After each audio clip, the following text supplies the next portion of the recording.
Standing together is the greatest weapon against injustice. A father's love can turn fear into fearless action. Stay with us till the end.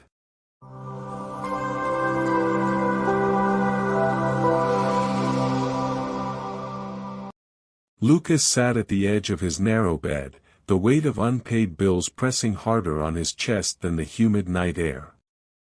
His son Daniel slept peacefully in the next room, clutching the second-hand school bag Lucas had bought him last year. Lucas stared at the crumpled loan papers in his hands. Numbers blurred before his eyes, but one thing remained clear: the money he borrowed from the microfinance institution was now a mountain he could never climb. It had started with good intentions. After his wife's sudden passing, Lucas had taken the loan to cover hospital expenses and ensure Daniel could stay in school. "It's just a small loan," the officer had told him. "Pay back weekly, and your son's future will be secure." At that time, it had sounded like hope. But as months passed, interest rates grew like weeds, and no matter how many extra shifts Lucas worked, the debt kept growing. Every Saturday morning, MFI agents arrived at his door. Their sharp knocks echoed through the small house like a drum of fear. Lucas would open the door to stern faces demanding repayment.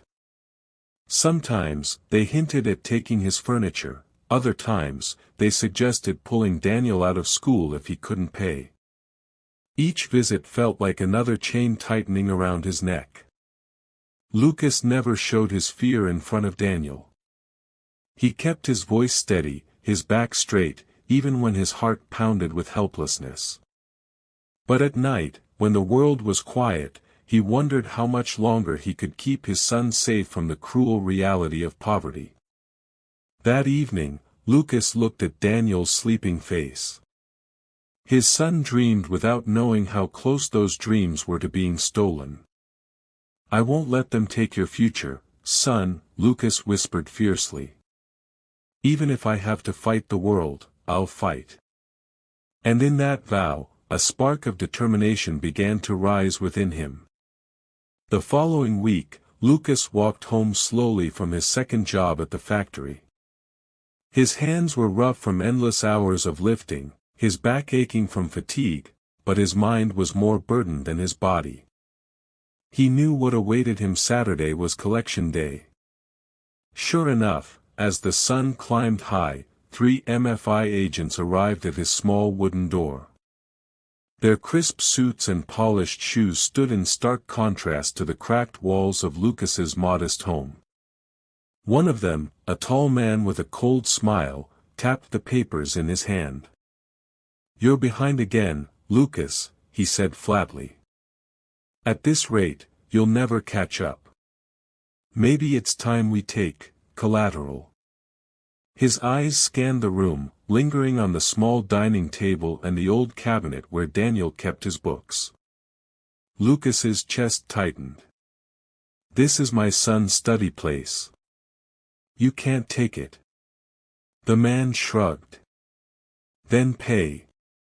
Or maybe Daniel doesn't need school after all. Children can work too, you know." Lucas's fists clenched, anger rising like fire, but he swallowed it down. Losing control would only make things worse. He forced his voice to stay calm. "He's staying in school. I'll find a way." When the agents left, their laughter echoed down the narrow street, mocking his helplessness. Lucas sat down, his hands trembling. Daniel, who had been hiding behind the curtain, stepped out with tears in his eyes. "Dad, I heard them. Are they going to take my books? Will I have to leave school?" Lucas pulled him close, hugging him tightly. "No, son. Don't ever believe that. Your education is not negotiable.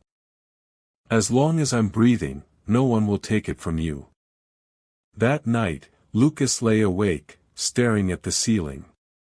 He had worked harder than ever, yet it was never enough. The system was designed to break people like him. But deep inside, another thought began to form: what if he stopped being afraid? What if he stopped suffering in silence? For the first time, Lucas considered not just surviving, but fighting back. The next morning, Lucas woke with a heaviness in his chest, but also a fire burning inside him. He had spent too long bowing his head, letting the Mafia-style financiers, Mafia, drain him of dignity. Every knock at the door had felt like thunder, every word from them a whip. But last night, looking into Daniel's tear-filled eyes, something inside him changed. He could not allow his son to grow up in fear. He would not let the shadow of the Mafia dictate their future. Lucas began asking around the town. Quietly, carefully, he listened to whispers of others who were suffering: two single mothers who lost their sewing machines, old farmers who had their cattle seized, even a young student whose father had vanished after missing a payment. The stories fueled his resolve. The Mafia weren't just tormenting him, they were tormenting the entire community. One evening, Lucas attended a small gathering at the community hall. He stood up, his voice trembling at first but then gaining strength. They think we are weak because we suffer in silence. They think we'll bend forever. But I say no more. If we stay quiet, they'll take everything from us, including our children's futures. The hall erupted with murmurs. For the first time, people looked at one another with courage instead of fear. Encouraged, Lucas began organizing. He learned about legal rights, spoke with an old lawyer who once fought against corrupt lenders, and gathered evidence of the Mafia's ruthless tactics. He taught others to document every threat, every seizure, every unfair demand. When the Mafia agents came again, Lucas didn't hide. He stood in the doorway, neighbors standing behind him.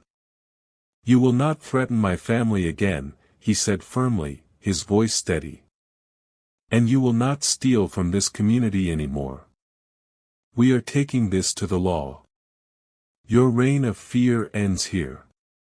The agents smirked, but the sight of dozens of determined faces behind Lucas shook their arrogance. For the first time, the Mafia men realized they were no longer dealing with one desperate father, they were facing an entire village, united. Lucas had sparked a revolution. The days that followed were tense. The Mafia agents tried to intimidate Lucas and the others with threats, late-night knocks, and whispered warnings. But something had changed. Fear was no longer their master. With each threat recorded, with each testimony gathered, the community's case grew stronger. Lucas led the effort like a man on a mission. Though he was just a single father with no wealth or power, his determination turned him into a leader. "We don't fight for ourselves alone," he reminded them. "We fight so that our children can live free."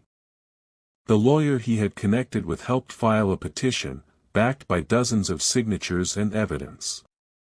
Soon, the case reached the ears of higher authorities, and a formal investigation began. What had once been whispers of injustice became headlines in the local papers: "Small town unites against predatory Mafia financiers." The Mafia's power began to crumble. Their arrogance had relied on silence, but now silence was broken. Raids were conducted, illegal contracts were exposed, and the leaders who had terrorized families for years were brought to court. Lucas and others bravely testified, their voices no longer trembling. For the first time, justice seemed possible. And when the court ruled in favor of the people, nullifying the Mafia's unlawful claims and sentencing their leaders to prison, the entire community erupted in tears and cheers. That night, Daniel hugged his father tighter than ever. "Dad," he whispered, "you saved us." Lucas smiled, his weary eyes filled with hope.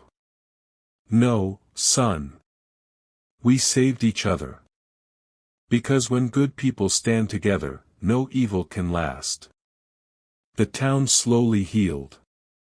Families rebuilt their lives, free from the weight of fear. Lucas returned to his quiet routine, working hard and raising Daniel with pride. But within the community, he was no longer seen as just a struggling single dad. He had become a symbol of courage, a reminder that even the weakest can rise when they fight for what is right. Lucas's struggle had not only saved his son but had changed the future of the entire town. Thanks for watching. If you enjoyed this video, be sure to subscribe for more motivational videos.